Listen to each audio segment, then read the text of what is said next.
Hi friends, எல்லாருக்கும் வணக்கம். வாங்க இன்றைக்கி என்ன சமையல் பார்ப்போம். கார்த்திகை 3ஆம் நாள். இங்கே பாருங்கள், சூடான பக்கோடா வச்சு ஒரு குழம்பு வச்சுருக்கேங்க. இங்கே கொஞ்சம் பக்கோடா சாப்பிடும்போது எடுத்துக்கலான்னு வச்சுருக்கேன்.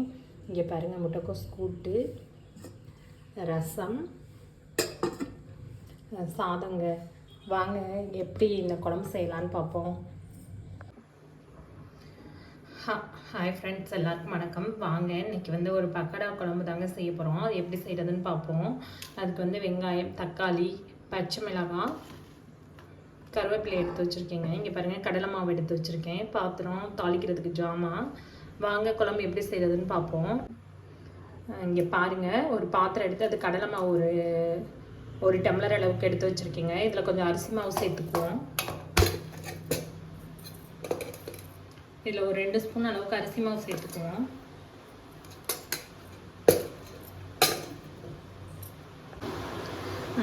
அரிசி மாவு, கடலை மாவு எடுத்துட்டோங்க. இப்போ இதில் சேர்க்குறதுக்கு நான் இங்கே பாருங்கள், நல்லா 4 பல் பூண்டு, சோம்பு தட்டி வச்சுருக்கேங்க. ஒரு பச்சை மிளகாய் கட் பண்ணி வச்சுருக்கேன், வெங்காயம் கட் பண்ணி வச்சுருக்கேன், மல்லித்தலை கொஞ்சம் கட் பண்ணி வச்சுருக்கேங்க. இப்போ இதெல்லாம் சேர்த்து பிசைஞ்சுக்குவோம். வெளியில் நல்லா மழை பெய்யுதுங்க மதியானம். இப்போ வெங்காயம்லாம் போட்டாச்சுங்க. தேவையான அளவு உப்பு சேர்த்துக்குவோம். கொஞ்சமாக ஜீரகத்தூள் சேர்த்துக்குவோம். அவ்வளோதாங்க. இப்போ அதை நம்ம பிசைஞ்சுக்கலாம்.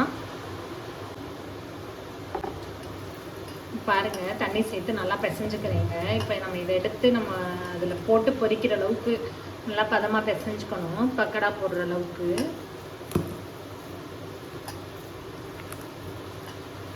இது நம்ம வெஜ்ஜு சாப்பாடுலாம் கண்டிப்பாக வத்த குழம்பு இல்லைன்னா ஒரு நாளைக்கு இந்த மாதிரி பக்கோடா குழம்புலாம் செய்வாங்க. கல்யாணம் இது மாதிரி ஃபங்க்ஷன்லாம் நல்லாயிருக்கும்.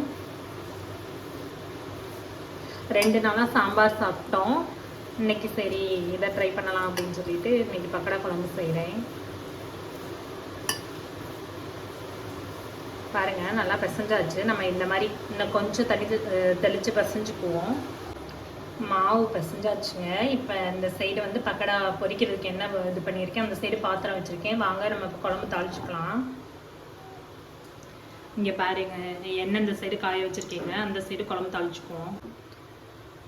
பாருங்கள், குழம்பு தாளிக்கிறதுக்கு எண்ணெய் ஊற்றியாச்சுங்க. இப்போ தாளிச்சுக்குவோம். தாளிக்கிறதுக்கு கொஞ்சம் கடுகு, உளுந்தம்பருப்பு சேர்த்துக்குவோம்.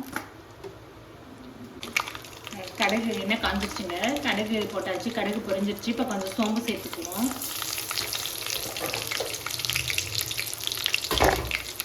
சோம்பு பொரிஞ்சிருச்சு. இப்போ வெங்காயம் சேர்த்துக்கலாம்.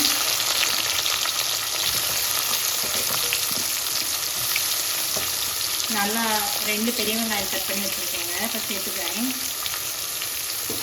வெங்காயம் வதங்கட்டும். இப்போ இதில் 4 பல் பூண்டு சேர்த்துக்குவோம்.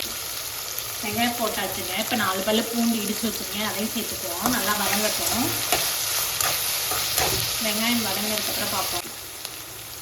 இந்த சைடு வெங்காயம் நல்லா வதங்கிட்டு இருக்குங்க. அந்த சைடு பக்கோடாவை பொரிச்சு எடுத்துருவோம். டைம் ஆயிடுச்சுங்க. கொஞ்சம் கடைக்கு போக வேண்டிய வேலை இருந்துச்சு, அதனால் போயிட்டு வர மணி 1:30 ஆயிடுச்சு.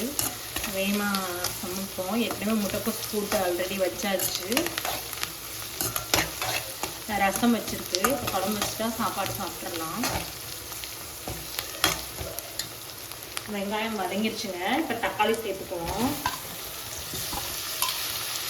அந்த சைடு பாப்பா ஒரே சவுண்டு கொடுத்துட்டு இருக்காங்க, இருக்க மாட்டுறாங்க. தக்காளி வதங்கட்டும், நம்ம பக்கோடா போட்டு எடுத்துக்கலாம். இந்த பக்கோடா குழம்புக்கு நம்ம கடலைப்பருப்பு இருக்குல்ல, ஊற வச்சுட்டு அரைச்சிட்டும் செய்யலாம். இப்போ கடலை மாவில் நான் லேட் ஆகிடுச்சுனால கடலை மாவில் செஞ்சு பார்க்குறேன், செய்கிறேன். நீங்களும் இதே மாதிரி செஞ்சு பாருங்கள். கண்டிப்பாக அந்த குழம்பு ரொம்ப டேஸ்ட்டாக நல்லாயிருக்கும் சாப்பிட்றதுக்கு. ஓகேவா? ஒரு காரக்குழம்பு டேஸ்ட்டு தான்.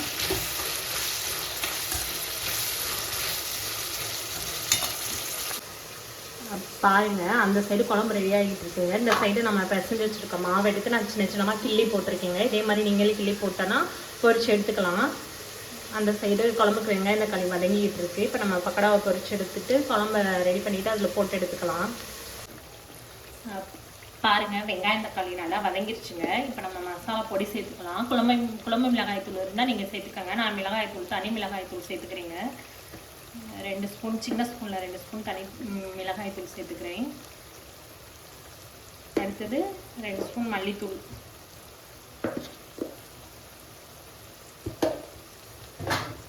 நீங்கள் உங்களோட காரத்துக்கு ஏற்ற மாதிரி மசாலா பொடி சேர்த்துக்கோங்க. மஞ்சள் கொஞ்சம் சேர்த்துக்குவோம்.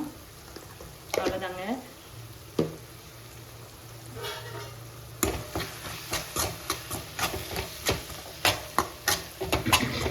மசாலா கொஞ்சம் நேரம் எண்ணெயில் வதக்கட்டும். நேற்று நாங்கள் வந்து ஒரு முக்கியமான ஃபங்க்ஷனுக்கு போயிட்டோங்க, கல்யாணத்துக்கு. அங்கேயே வெஜ்ஜு சாப்பிட்டாச்சு. இன்னைக்கு வீட்டில் இந்த மாதம் வந்து வெஜிடேரியன் ஃபுட்லாம் கொஞ்சம் ஸ்பெஷலாக இருக்கும். ஏன்னா எல்லாருமே விரதம், மேக்ஸிமம் வந்து எல்லாருமே மாலை போட்டிருப்பாங்கல்ல, அதனால் வெஜ்ஜு தனியாகவே எல்லா ஃபங்க்ஷன்லையுமே ரெடி பண்ணியிருப்பாங்க. இப்போ வந்து நமக்கு மசாலா நல்லா எண்ணெயில் வதங்கிருச்சுங்க. இப்போ தண்ணி சேர்த்துக்குவோம். குழம்புக்கு தேவையான அளவு உப்பு சேர்த்தாச்சுங்க. நான் கல் உப்பு சேர்க்குறேன், நீங்கள் சால்ட்டு சேர்த்தாலும் சேர்த்துக்கலாம். ஓகேவா?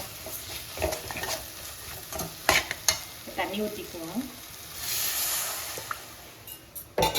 மசாலாவோட பச்சை ஸ்மெல் போட்டுங்க. நான் ஒரு சின்ன நெல்லிக்காய் சைஸ் புளி கரைச்சி வச்சுருக்கேன், அதை அப்புறம் ஊற்றிக்குவோம். பாருங்க, வெளியில் நல்லா மழை பெஞ்சிக்கிட்டு இருக்குங்க. நம்ம குழம்பு கொதிச்சுக்கிட்டு இருக்கு. இப்போ நான் ஒரு சின்ன நெல்லிக்காய் சைஸ் புளி எடுத்து வச்சுருக்கேங்க, அந்த புளி தண்ணி சேர்த்துக்குவோம். இப்போ நம்ம குழம்பு கொஞ்சம் கொஞ்சம் கூடவே வைக்கணுங்க. ஏன்னா பக்கடாவை இதில் போடும்போது குழம்பு உறிஞ்சிடும். ஓகேவா? நான் அந்தளவுக்கு குழம்பு வச்சுருக்கேன், ஒரு 3 பேர் சாப்பிட்ற அளவுக்கு. நீங்கள் உங்களுக்கு ஏற்ற மாதிரி வச்சுக்கோங்க. இன்னும் பாருங்க, நம்ம குழம்பு நல்லா கொதிச்சிருச்சுங்க. நான் ஒரு பாதி மூடி தேங்காய் அரைச்சி ஊற்றிட்டு மல்லித்தலை தூவிருக்கேங்க. அவ்வளோதாங்க, குழம்பு ஆஃப் பண்ணிக்கலாம். குழம்பு ரெடி. சூப்பரான பக்கடா குழம்பு ரெடிங்க. இதே மாதிரி நீங்களும் கண்டிப்பாக ட்ரை பண்ணி பாருங்கள். ட்ரை பண்ணிவிட்டு கமெண்ட் பண்ணுங்கள், லைக் பண்ணுங்கள், வீடியோவை ஷேர் பண்ணுங்கள். ஸோ இது முடிக்க நம்ம சேனலை சப்ஸ்கிரைப் பண்ணாதவங்க எல்லாருமே சப்ஸ்கிரைப் பண்ணிக்கோங்க. ஓகே, பாய்.